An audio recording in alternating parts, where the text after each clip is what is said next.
Well, welcome back, guys.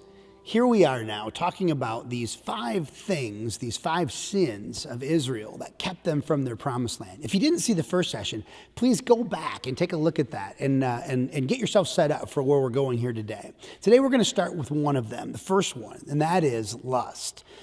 Talking about lust is a very challenging thing to talk about, and most of us, our minds immediately go to sexual sin. The reality is lust is not necessarily about sexual sin. We'll talk about that in a little bit later when we talk about fornication and immorality, that kind of thing. But we'll deal with the sexual part again in a later area. But lust is best defined in contrast to love. If we view and understand love, we'll have a better understanding of lust. Love gives, lust takes. I'm going to challenge you. Go ahead and say that. Say it out loud. I'll wait for you. Did you say it?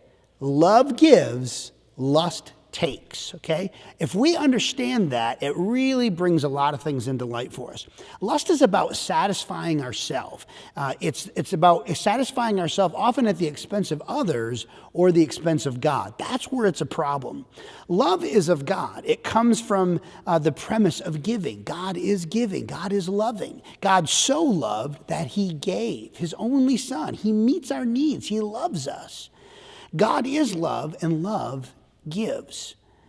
Lust wants to get.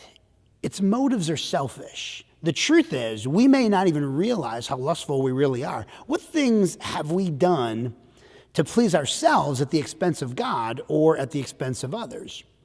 Have we made a promise to our kids or our family, that our wife, that we're going to be home for dinner, but we're caught up in a hobby, maybe an extra round of golf or an extra hole we had to get in, or couldn't break our way away from the shooting range or from the video game?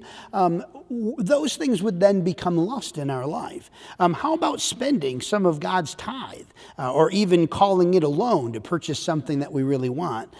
I believe God wants us to have hobbies. I believe he wants us to have things, but not at the expense of God or those that we love.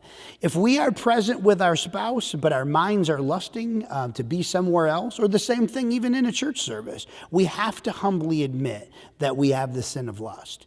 God was trying to bring the children of Israel into his promised land, that Canaan land, but their hearts kept running back to Egypt.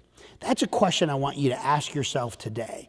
Is lust consuming you? Is it stealing from you what God has for you? If it is, today's the day to humble yourself. Call on God. He will help you. You do not have to live with this.